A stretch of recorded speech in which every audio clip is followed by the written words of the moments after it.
우리 주일 저녁에는 하나님 나라를 주제로 설교를 진행하고 있는데, 오늘 밤에는 앞으로 임할 하나님의 나라라는 제목으로 함께 하나님 나라를 또 살펴보려고 합니다. 먼저 우리가 기억할 것은 예수님께서는 하나님의 나라가 이미 임하였다라는 말씀을 하셨죠. 하나님의 나라는 이미 임하였습니다.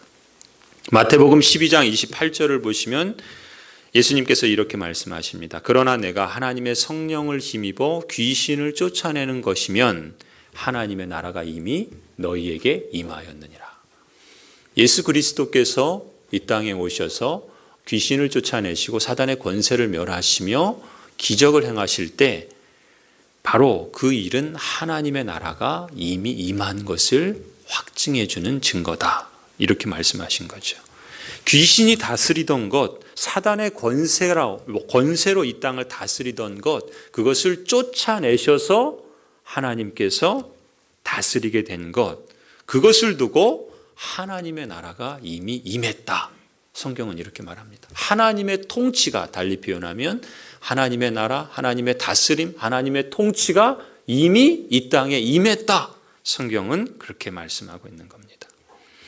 그런 점에서 예수님께서 성령의 능력으로 귀신을 제압하고 그 귀신 들린 자를 고치시며, 그래서 귀신을 쫓아내심으로써 하나님의 나라는 이미 임했다 볼 수 있습니다. 그뿐만이 아니죠. 누가복음 17장을 보면은 바리새인들이 예수님께 묻습니다. 하나님의 나라가 그럼 어느 때 임합니까? 그 질문을 하죠. 그때 예수님께 뭐라고 대답하시냐면, 하나님의 나라는 볼 수 있게 임하는 것이 아니다. 또 여기 있다 저기 있다고도 못하리니 하나님의 나라는 너희 안에 이미 있느니라. 이렇게 말씀하십니다. 예수님께서 하시는 거예요. 하나님 나라는 이미 너희 안에 있다라고 이렇게 말씀하십니다. 이 말은 두 가지로 해석을 합니다. 첫 번째는 하나님의 나라는 글자 그대로 이미 와 있다. 예수 그리스도의 임재와 더불어서 너희 가운데 있다. 예수님께서 그 무리들 가운데 같이 계셨던 것처럼 그리스도의 임재와 함께 하나님의 나라가 이미 와 있다라고 하는 그런 의미도 있고요. 또 그 헬라어 단어를 보면 그게 너희 안에라는 말이 손에 닿을 정도로라는 뜻이 있답니다. 그러니까 하나님의 나라는 너희 안에 있다라는 뜻은 하나님의 나라는 이미 너희 손에 닿을 정도로 가까이 와 있다라고 이렇게도 해석할 수 있다는 것이죠. 실제로 예수님께서 행하신 여러 사역들을 보면 말씀으로 선포하기도 하시고 기적으로 치유하시기도 하시죠. 병자들을 고치십니다. 또 귀신 들린 자를 또 쫓아내시고 몰아내시고 또 고치십니다. 또 자신의 죄로 인해서 고통받는 죄인들을 그 고통에서 놓아주십니다. 하나님과 이웃과의 그 깨어진 관계 속에 화평의 관계를 이루어 주십니다. 사람들을 사람답게 대접하시고 사람답게 온전케 하십니다. 이러한 예수님의 그 선포와 그 행적들은 모두가 다 한결같이 하나의 증거입니다. 그것이 무엇입니까? 하나님의 나라가 예수 그리스도를 통해서 이미 이 땅에 와 있다. 무엇으로요? 사단의 권세가 제압을 당하고 그 사단의 권세인 사망으로 인한 고통의 역사들이 씻겨감을 통해서 하나님께서 이미 이 땅에 다스리고 통치하시며 하나님이 역사하신다. 그럼으로써 하나님의 나라는 이미 이 땅에 와 있다. 예수님은 그렇게 하나님 나라를 증거하셨던 겁니다. 그런 점에서 보면은 우리가 사순절을 보냈고, 그래서 십자가의 죽으심, 성금요일 예배를 통해서 함께 성찬을 나누기도 했고, 또 지난주 부활주일 예배를 통해서 예수 그리스도께서 사망 권세를 이기시고 부활하심을 기억하고 감사하는 예배를 드렸죠. 이처럼 십자가의 죽으심과 예수 그리스도의 부활하심은 하나님의 나라가 이미 임했다라고 하는 것을 성취해 주신 놀라운 사건이라는 것입니다. 예수님께서 말씀으로 기적으로 하나님의 나라가 임했다라는 것을 보여주셨을 뿐만 아니라 그것을 완전히 성취하신 그 사건이 바로 십자가와 부활이라는 것입니다. 따라서 하나님 나라는 이미 이 땅에 임했다. 이것이 성경이 가르치는 진리입니다. 그런 점에서 예수 그리스도의 십자가와 부활을 믿는 여러분이라면 여러분은 이미 임한 하나님 나라에 속한 하나님의 시민이라는 것을 믿으십니까? 여러분은 하나님 나라의 시민이다라는 것을 우리는 이미 임한 하나님 나라에 지금 속해 있다라는 것을 믿으실 수 있길 바랍니다. 그런데 예수님은 이렇게 하나님 나라가 이미 임했다라고만 말씀하신 것이 아니라요. 또 어떤 말씀도 하십니까? 하나님의 나라는 앞으로 임할 것이다 이렇게도 말씀하세요. 하나님 나라가 이미 임했다 그러셨는데 또 앞으로 임한다는 건 또 무슨 말입니까? 그러나 예수님은 분명히 그렇게 말씀하셨어요. 하나님의 나라는 앞으로 임할 것이다. 미래에 있을 사건이다 라고 말씀하셨다는 겁니다. 가령 마태복음 24장 25장을 보시면요. 거기에 이 천국이라 그러죠. 하나님 나라. 마태복음은 유대인들에게 그 대상으로 쓴 성경이기 때문에 하나님이라는 표현을 쓰지 않습니다. 왜냐하면 유대인들은 하나님의 이름을 부르는 것을 하나님을 경외하기 때문에 그 이름을 부르지 않습니다. 그래서 대신에 하늘이라는 표현을 써서 하늘나라. 그래서 천국이고 다른 누가, 마가, 요한복음은 하나님 나라 이렇게 쓰지요. 아무튼 천국, 이 하나님 나라가 언제 임할지 모르기 때문에 예수님께서는 신실한 종으로서 너희에게 맡겨진 집을 잘 관리하라 이런 말씀으로 제자들에게 선포하십니다. 또 우리가 잘 아는 슬기로운 처녀의 말씀을 하세요. 주님께서 언제 오실지 모르기 때문에 어떻게 하라고요? 잘 깨어 있어 준비하라고. 그것은 무엇입니까? 하나님의 나라가 앞으로 임할 것이다 라는 것을 염두에 두고 하시는 말씀이죠. 그뿐만이 아닙니다. 24장부터 계속해서 그 말씀이 나와요. 예수님께서는 각자에게 달란트를 주셔서 그 달란트를 책임 있게 사용해서 주님이 다시 돌아오실 때 준비하라 이런 말씀도 하세요. 또 최후의 심판 때에 하나님께서는 양과 염소를 구분하실 것이다 라고 말씀하시면서 하나님 앞에 신실한 종과 그렇지 않은 종을 분리해서 하나는 영원한 생명으로 하나는 영원한 형벌로 들어가게 될 것이다 라고 말씀하시죠. 그것은 다 앞으로 임할 하나님의 나라에 일어날 일로 예수님께서 말씀하시는 것을 봅니다. 그렇게 보면은 예수님께서는 하나님의 나라가 앞으로 임할 것이다 라고도 말씀하시고 하나님의 나라는 이미 임했다 라고도 말씀하시는 겁니다. 아니, 하나님의 나라가 이미 임했으면 임한 것이지 또 앞으로 임할 것은 또 뭔가 그 말 자체는 이상하게 들릴 수 있어요. 그러나 예수님께서 말씀하신 하나님 나라의 진리는 바로 이것입니다. 하나님의 나라는 이미 임했지만 또한 하나님의 나라는 앞으로 임할 것이다. 이것이 성경이 우리에게 가르치고 있는 하나님 나라에 대한 바른 이해입니다. 저를 한번 따라해 주시겠습니까? 하나님 나라는 이미 임했지만 앞으로 임할 것이다. 하나님 나라는 이미 임했습니다. 그리고 또한 하나님 나라는 앞으로 임할 것입니다. 여러분 그림을 한번 보실까요? 너무 작아서 잘 안 보이죠? 예. 잘 보이십니까? 예. 여러분 이 그림을 잘 기억해 두십시오. 제가 여러 하나님 나라 설교하면서 여러 번 보여드린 적이 있는 것 같은데 지금 이 밑에 있는 선은 지금 우리가 살아가고 있는 이 세상 역사를 말하고요. 위에 있는 선은 오실 하나님의 나라, 곧 하나님의 나라, 영원한 나라를 표시하는 역사의 선입니다. 그런데 어떻게 되어 있습니까? 지금 창조의 왼쪽 끝에 있는 게 창조의 그 시점이에요. 창조 보입니까? 예, 창조로부터 어디까지 가요? 타락, 구속, 완성에 이르게 되죠. 그래서 이 역사는 언젠가 끝이 나지 않습니까? 그러나 이 역사가 끝이 나지만 그렇다고 소멸하는 건 아니지요. 계속해서 시간은 진행됩니다. 영원토록. 그런데 여러분 보시면은 위에 있는 오는 세상의 그 역사가 밑으로 내려오는 화살표가 두 개 있지요. 그래서 첫 번째 왼쪽에 있는 화살표는 뭐라고 되어 있습니까? 밑에 구속이라고 되어 있죠. 그것은 언제를 말하냐면 예수님께서 이 땅에 성육신하셔서 초림하셨을 때, 처음 오셨을 때를 두고 하는 말이고요. 그 다음에 끝에 있는 완성이라고 하는 그 점에 또 위에서 아래로 화살표가 내려오죠. 그건 역시 무엇입니까? 재림, 그리스도께서 다시 오실 때를 말하는 겁니다. 그래서 이 그림을 여러분 잘 기억해 두십시오. 그 사람이 지금 뭐 칼을 들고 이렇게 있는데 거꾸로 매달려 있죠. 그것은 무엇을 의미하냐면 그리스도인 신자를 말합니다. 교회를 말해요. 이 세상에 속해 있지만 그러나 그 시민권은 하늘에 있는 하나님 나라의 시민이다라는 뜻으로 우리는 두 시대를 같이 살아가고 있고, 그리고 우리의 그 발은 지금 이 땅을 디디고 살아가지만 그러나 우리는 어디에 속한 사람으로?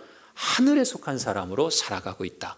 그래서 우리는 이 세상을 거꾸로 거슬러 올라가는 삶을 산다는 그런 의미에서 이 사람의 모양을 뒤집어 놓았습니다. 그리고 그 발이 지금 하늘에 연결되어 있죠. 그것은 하늘에 속해 있다는 것을 상징하고 있는 그림입니다. 그런데 제가 이 그림을 보여드리는 이유는 하나님의 나라는 뭐라고요? 이미 임했다 그랬습니다.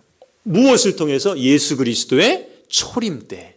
예수님께서 이 땅에 오셨을 때 하나님 나라는 이미 임했습니다. 그런데 하나님 나라는 또 뭐라고요? 앞으로 임할 것이다. 언제요?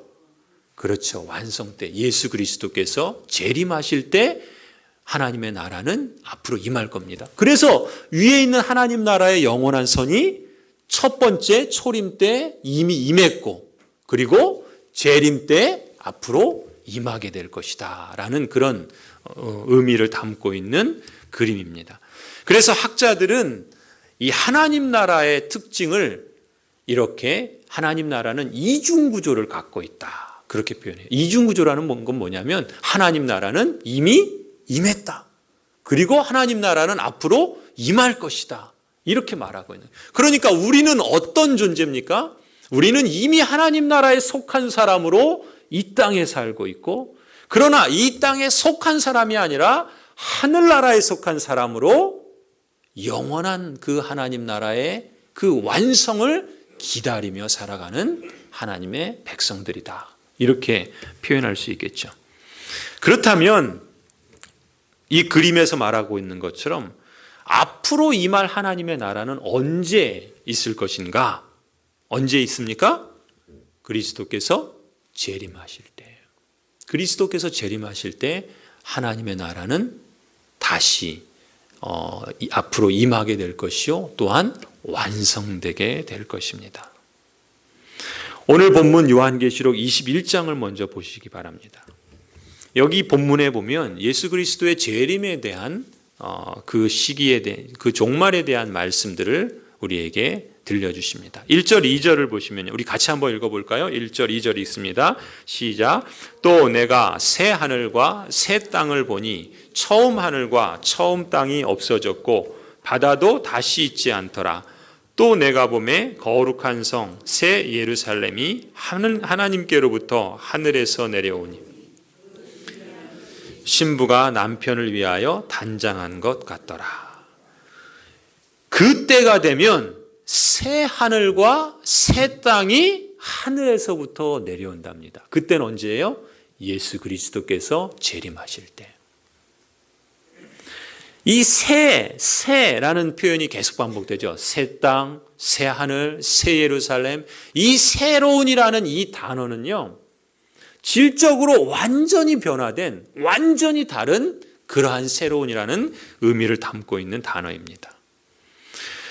곧 하늘로부터 새 예루살렘이, 새 하늘이, 새 땅이 임하게 될 것이다 라고 말씀합니다. 그런데 주목할 일은 1절을 보면 뭐라고 되어 있냐면 처음 하늘과 처음 땅이 없어졌고 바다도 다시 있지 않더라 이렇게 말씀하고 있어요. 바다가 없다고 하는데 새하늘과 새 땅에는 바다가 없대요. 그건 무슨 의미를 뜻하는 것일까요? 성경에서 바다는 대개 혼돈과 무질서와 또 흉흉한 그러한 그 무질서의 상태를 두고 표현합니다. 가령 우리 홍해를 보면 그렇잖아요.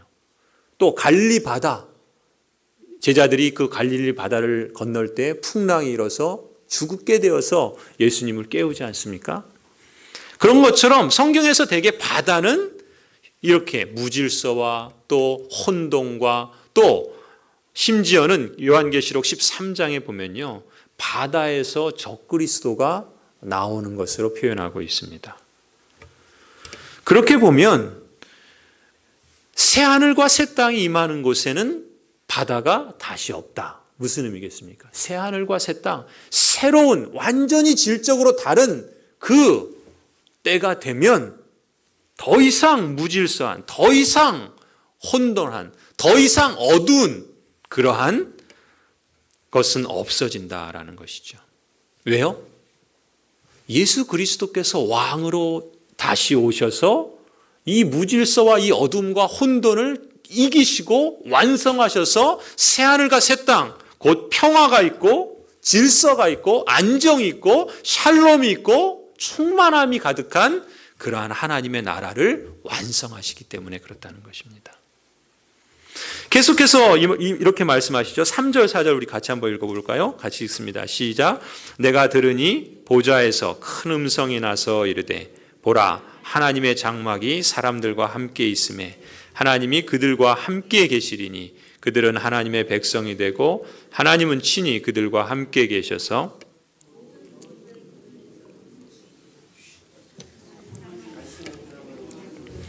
애통하는 것이나 곡하는 것이나 아픈 것이 다시 있지 아니하리니 처음 것들이 다 지나갔음이로라. 그때에는 언제요? 그리스도께서 재림하실 때는 하나님의 나라가 이렇게 완성된 상태로 이루게 된다라는 것입니다. 펜티코스트라고 하는 한 신학자는요, 앞으로 임할 하나님 나라에서 누릴 성도의 삶을 성령의 9가지 열매처럼 9가지의 그 삶의 모습으로 묘사를 합니다. 성경 하나하나를 우리가 다 찾아보면 좋겠지만 오늘은 그 제목의 내용들만 말씀을 드리면요, 그러니까 앞으로 임할 하나님 나라에서 누리게 될 성도의 삶을 이렇게 표현합니다. 첫 번째는 하나님과 교제하는 삶이요, 두 번째는 영원한 안식을 누리는 삶이요, 세 번째는 온전한 지식을 소유한 삶이요, 네 번째는 거룩한 삶이요, 다섯 번째는 기쁨의 삶이요, 섬김의 삶이요, 또 가장 부요한 삶이요, 영광스러운 삶이요, 마지막 영원히 주님을 경배하는 삶이다. 지금 그 성경의 구절들을 인용하면서 앞으로 임할 하나님 나라에서 성도는 이러한 완성된 삶을 살아가게 될 것이다 라고 표현합니다. 사실 그 하나하나를 우리가 실감하기는 그것이 얼마나 영광스럽고 얼마나 기쁘고 얼마나 충만하며 얼마나 복된가 하는 것을 우리가 피부로 느끼지는 못하지만 이 펜티코스트라는 학자는 그만큼 하나님 나라가 완성되어질 그 장차 임할 하나님의 나라는 인간이 형용할 수 없는 놀라운 영광스러운, 감히 어떻게 표현하기 어려운 그런 완성된 하나님의 나라의 삶이 될 것이다 강조하는 것이죠. 이렇게 표현하면 좋을 것 같아요. 하나님께서 천지 만물을 지으시고 그 지으신 모든 것을 보셨을 때 어떠셨다 그랬습니까? 심히 좋다 그런 말씀하셨죠. 하나님께서 지으신 만물들을 보시면서 심히 좋다 그렇게 말씀하셨어요. 그런데 예수 그리스도께서 재림하셔서 앞으로 임할 하나님 나라를 하나님께서 보실 때는 저는 그러실 것 같아요. 어떻게 좋다고요? 가장 좋다. 그냥 심히 좋은 정도가 아니라 베스트로 좋다고, 이보다 더 좋을 수 없다고 그렇게 하나님 나라를 기뻐하시고 또 만족해 하시고 완성된 그 하나님 나라를 보면서 흐뭇해 하시지 않을까. 주님이 재림하셔서 앞으로 임할 하나님 나라는 매우 좋은 정도가 아니라 가장 좋은 그런 완성된 하나님의 나라, 그것을 성경은 우리에게 말씀하고 있습니다.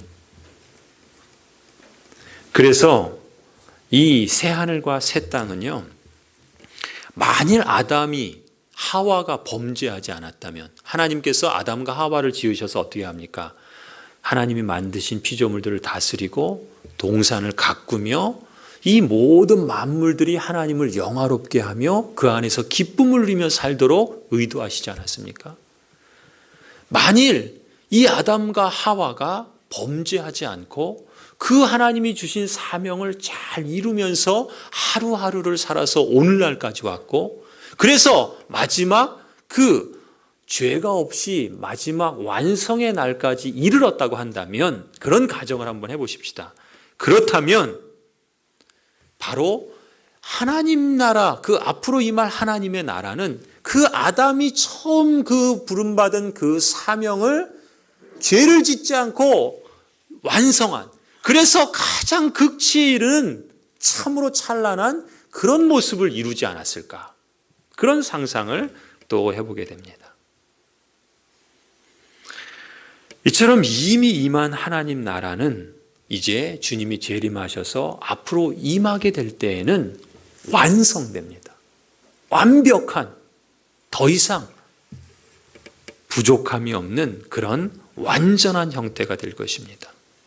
하나님 나라의 백성인 저와 여러분은 완성된 구원의 상태에 이르게 될 것이고요. 그렇기 때문에 우리의 마음에, 우리의 삶에는 조금도 하나님에 대한 불순종이 없이 하나님을 100% 순종하며 예배하며 영화롭게 하는 그런 기쁨과 즐거움의 삶을 살아낼 수 있으리라 봅니다. 여러분, 그렇잖아요. 이 땅에서도 하나님의 뜻을 단지 10%, 20% 정도만 우리가 순종할 때도 우리 안에 기쁨이 있고 감격이 있고 그것으로 인한 참 아름다운 모습들이 있는데, 불과 10%, 20%만 순종해도 그런 멋진, 참 매력적인 그런 고귀하고 참 영광스러운 모습이 있는데, 그 모습이 100%에 이르도록 순종하고 100%에 이르도록 완성된다라고 생각해 보십시오. 얼마나 그것이 아름답겠는가. 그것은 마치 예수님께서 하나님의 뜻에 100% 순종한 것처럼, 예수님은 완벽한 삶을 사시지 않습니까? 그런 수준에 이른 신자들이 저와 여러분이 된다는 겁니다. 예수 그리스도와 같은 100% 순종에 이른 그러한 완성된 삶의 모습을 이 앞으로 임할 하나님 나라에서 우리가 갖추게 된다는 것이죠. 그 사회는, 그런 신자들이 모인 그 사회는 지금 이 땅에서 겪는 아픔과 고통과 신음이 있는 그런 사회가 아닌 충만함과 완전함이 가득한 새로운 대한사회가 될 것입니다. 그런 사람들만이 모여서 살아가는 삶은 얼마나 영광스럽고 매력이 넘칠까요? 거기에는 이 세상에서 벌어졌던 인간 사회의 모든 모순은 더 이상 존재하지 않을 것입니다. 우리가 이 땅을 살아가면서 지금도 겪고 있는 아픔과 고통은, 눈물과 탄식은 더 이상 없을 겁니다. 오늘 우리가 읽은 본문에서 말하는 것처럼 사망이 없고 애통하는 것이 없고 눈물이 없고 곡하는 것이 없고 아픈 것이 다시 없는 완전한 그 나라, 그 나라가 앞으로 임하게 된다는 것입니다. 그런데 우리가 이 즈음에 기억해야 할 것이 있죠. 바로 그것은 계시록 20장에 나오는 말씀입니다. 우리는 21장을 뒤에 나오는 말씀을 먼저 살펴보았고, 그리고 그 앞으로 넘어가서 계시록 20장을 주목할 필요가 있습니다. 어떤 내용입니까? 주님이 재림하실 때, 하나님의 나라가 앞으로 임하게 될 때 필연적으로 무엇이 있다고요? 최후의 심판이 있다는 겁니다. 최후의 심판이 있습니다. 최후의 심판은 반드시 있고, 그리고 예외인 사람은 없습니다. 신자들로 심판을 당하고요, 불신자들도 심판을 당하게 됩니다. 모든 사람이 심판에 처하게 될 것입니다. 그래서 오늘 20장을 보시면 11절에 그렇게 말씀하죠. 사도 요한은 먼저 크고 흰 보좌에 앉으신 예수 그리스도를 봅니다. 그리고 그 주님께서는 그 보좌 위에서 죽은 자들이 물온대서하고 그 보좌 앞에 서서 자신의 행위를 따라서 책들에 기록된 대로 심판을 받게 됩니다. 15절에 뭐라 그럽니까? 우리 같이 한번 읽을까요? 시작. 누구든지 생명책에 기록되지 못한 자는 불못에 던져지리라. 계시록 20장 15절 말씀입니다. 누구든지 생명책에 기록되지 못한 자는 둘째 사망, 불못에 처하게 된다라고 말합니다. 성경은 우리가 다 살펴보진 않았지만 첫째 사망에 대해서 말하고 둘째 사망에 대해서 말합니다. 여러분, 첫째 사망은 뭡니까? 우리의 육신이 죽는 것을 첫째 사망이라 그렇게 말해요. 둘째 사망은 뭐예요? 영원한 사망을 말합니다. 이와 관련해서 우리는 신자와 불신자와 그리고 사단의 권세에 대해서 나누어 이해할 수가 있어요. 첫 번째, 믿는 성도들의 경우 하나님의 심판은 어떻게 임하는가? 성도가 첫째 사망에 이르게 되면, 곧 육신의 죽음에 이르게 되면 어떻게 됩니까? 그 육체는 어디로 돌아가죠? 흙으로 돌아갑니다. 우리의 육체는 흙으로 돌아가지요. 그런데 우리의 영혼은 어디로 돌아갑니까? 하나님께로 돌아갑니다. 우리가 죽는 그 순간 우리의 영혼은 하나님께 돌아갑니다. 우리의 존재는요, 소멸되지 않습니다. 우리의 삶은 이 땅에서만 그치는 것이 아니라 우리가 마치 잠을 자서 잠자고 일어나듯 우리의 육체의 죽음, 첫 번째 사망이 이르렀을 때 우리는 육신은 비록 이 땅의 흙으로 돌아가지만 바로 그 순간 우리의 영혼은 하나님께 돌아간다는 것입니다. 그런 점에서 우리는 죽은 자가 아니라 살아있는 자라고 말씀하십니다. 살아서 믿는 자는 영원히 죽지 않는다라고 하신 예수님의 말씀이 그런 의미입니다. 우리의 존재는 소멸되지 않고 여러분이라고 하는 정체성은 영원토록 하나님께 지속된다라고 성경은 말씀하고 있습니다. 그런데 이렇게 우리의 육체는 흙으로 돌아가지만 그 영혼은 하나님께 돌아간다고 그랬어요. 그래서 거기서 신자는 하나님의 그 영광과 빛 가운데에서 무엇을 기다립니까? 주님께서 재림하셔서 예수님께서 입으신 그 부활의 영화로운 몸을 우리의 영혼이 그 육신과 다시금 하나가 되어서 우리도 부활하게 될 것을 성경은 말씀하고 있습니다. 우리의 육신은 예수 그리스도의 부활체와 같은 신령한 몸일 것입니다. 그렇게 변화된 몸으로 우리의 영혼이 다시금 하나가 되어서 예수 그리스도께서 재림하실 때 우리도 부활하게 된다라는 것이죠. 그리고 그 영광스러운 모습으로 영원토록 하나님과 함께 하나님을 예배하고 하나님을 영화롭게 하고 하나님을 영원토록 즐거워하면서 살아가게 될 것입니다. 그런 점에서 성도들에게는 둘째 사망이 있습니까? 성도들에게는 둘째 사망이 없어요. 성도들에게는 둘째 사망이 없습니다. 육신의 죽음은 있지만 첫째 사망은 있지만 그러나 성도는 둘째 사망에 이르지 않습니다. 아니, 영원한 생명을 갖고 육신의 영화로운 그 몸을 입은 상태에서 부활하여 영원토록 앞으로 임할 완성된 하나님 나라에서 살아간다는 것입니다. 그래서 비록 우리가 이 땅을 살아가며 먼저 사랑하느니 예수 그리스도의 그 성도된 이들을 주님께 보냈을 때 그 육신은 이 땅에 흙으로 돌아가지만 그분은 하나님께 지금 함께 있고 그리고 우리 역시도 육신이 이 땅에서의 삶을 마감하였을 때 바로 그 즉시 하나님께로 돌아가서 함께 만나게 될 것입니다. 그리고 주님께서 재림하시는 그날 우리의 영혼은 부활하신 그 예수 그리스도의 영화로운 몸과 같은 그 몸을 입어서 우리도 부활하게 될 것이요 우리는 영원토록 생명을 갖고 살아가게 된다는 것입니다.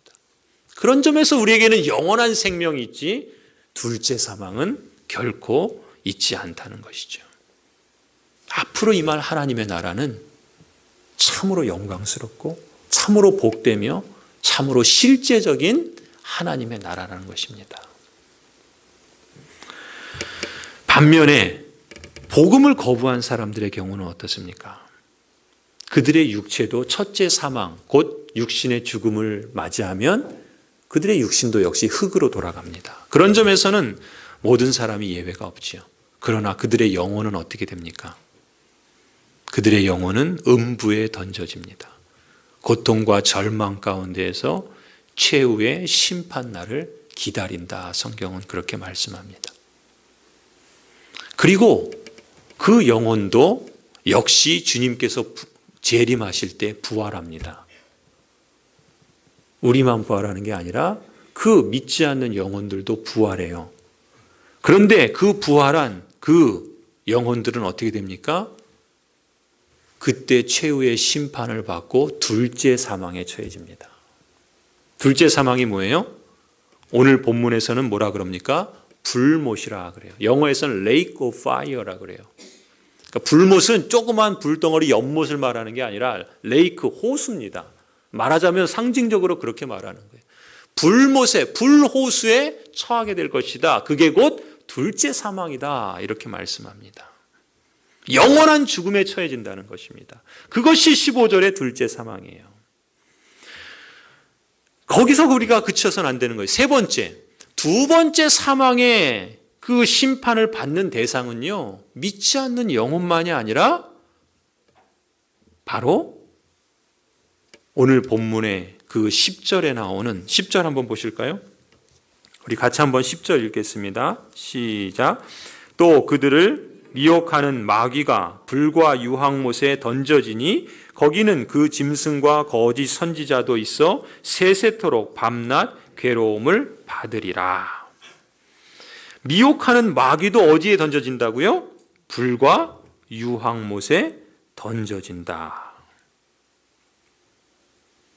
여기서도 같은 표현, 또 lake of burning sulfur 그래요. 같은 아까 lake of 그 fire 그랬죠. 불못 이런 것처럼 유황못 이것은 곧 둘째 사망을 말합니다. 곧 사단의 권세도 이 둘째 사망에 이르게 된다는 것입니다. 언제요? 그리스도께서 재림하실 때. 앞으로 임할 하나님 나라의 때에는 이 사망도 이 음부도 불못에 던져진다 그래요. 14절이 그렇죠. 14절 보십시오. 사망과 음부도 불못에 던져지니 이것은 둘째 사망 곧 불못이라. 사망, 사단의 권세인 사망도 또 음부도 죽은 사람이 가는 그 음부도 그 믿지 않는 죽은 영혼이 가는 그 음부도 어디에 처해진다고요? 불못, 둘째 사망에 처해져서 영원한 심판 가운데 처하게 될 것이다. 그렇게 말씀하고 있습니다. 그렇다면 성도 여러분, 이 말씀을 보는 것처럼요, 첫째 사망인 육신의 죽음이 인생의 끝이 아닙니다. 많은 사람들은 이 첫째 사망을 두려워하지요. 그러나 사실 두려워할 것은요, 이 첫째 사망이 아니라 그 첫째 사망 뒤에 오는 둘째 사망입니다. 왜요? 그 둘째 사망은 영원한 죽음이기 때문에 그렇습니다. 그러나 감사한 것은 뭐예요? 성도에게 둘째 사망은 없습니다. 둘째 사망의 대상은 누굽니까? 믿지 않는 영혼, 하나님 나라의 그 복음을 거부한 영혼, 그리고 그 사단의 권세, 사망, 그리고 음부, 이것이 곧 둘째 사망에 처해진다는 것입니다. 성도 여러분, 기억하십시다. 하나님 나라는 이미 임했습니다. 그리고 하나님의 나라는 앞으로 임할 것입니다. 이미 임한 하나님 나라에 살아가는 우리들, 성도들은요, 이 땅을 살아가면서 여전히 곡하는 일이 있고, 여전히 애통하는 일이 있고, 여전히 눈물을 흘리는 일이 있고, 여전히 아픈 일들이 있습니다. 그러나 그것이 우리를 둘째 사망에 이르게 하지는 못합니다. 오히려 우리를 영원한 그 앞으로 임할 하나님 나라에서 영원한 생명을 갖게 하신다는 것입니다. 아니, 하나님 나라가 임할 때에는 그 모든 슬픔과 애통과 곡하는 것이나 고통이나 그 아픔들은 모두가 다 사라지게 될 것입니다.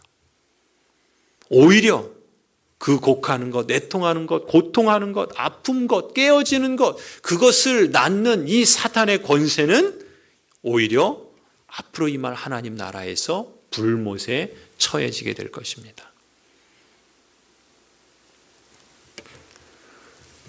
사단이 다스리고 여전히 행사하고 있는 이 땅에서의 역사, 그때가 끝이 올 것입니다. 그래서 사단의 그 통치는 완전히 예수 그리스도에게 빼앗기고 예수 그리스도께서 완전히 다스리시는 그러한 하나님 나라가 이룰 것입니다.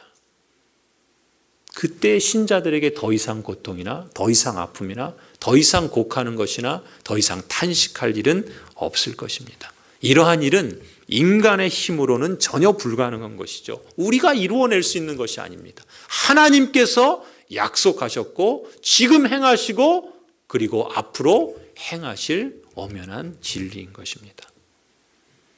성도 여러분, 그런 점에서 지금 우리는 이 땅에서 하나님 나라의 사람으로 살고 있다는 것을 기억하십시다. 하나님 나라의 그 기쁨을 우리가 맛볼 수 있다는 것을 기억하십시다. 하나님 나라의 생명이 내 안에 들어와 있어서 내가 비록 이 땅에서 육신의 아픔과 고통과 탄식을 맛본다 할지라도 그것이 우리를 비록 육신의 첫째 사망에 이르게 할지는 모르지만 우리를 영원토록 죽게 하지 못한다는 것을 여러분 기억하십시다. 그리고 그것은 잠시 잠깐뿐이요, 우리를 영원한 나라에서 그 고통과 아픔이 없는 진정한 평화와 그 샬롬이 가득한 그 나라로 우리를 이끄실 것을 여러분 바라보십시다.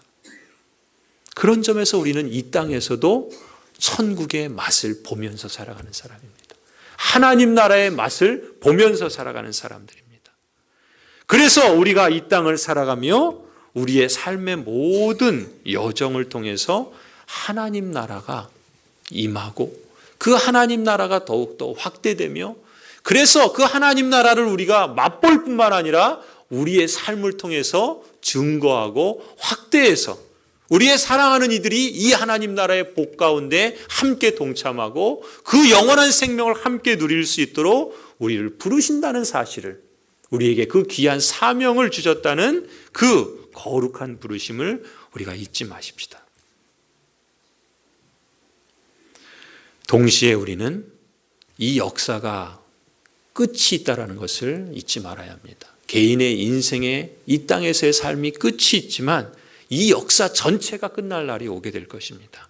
주님께서 재림하실 그때, 주님께서 완성을 이루실 그때, 그때는 이 모든 이 세상은 새로운 땅과 새로운 하늘로 변화될 것이고 그래서 완성과 극치에 달한 그런 하나님의 나라를 우리가 맛보게 될 것입니다.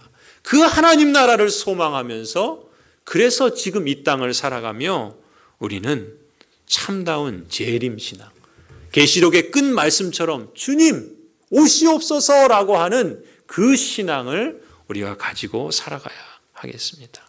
성도 여러분, 우리의 눈을 종종 하늘을 향해 바라볼 필요가 있습니다.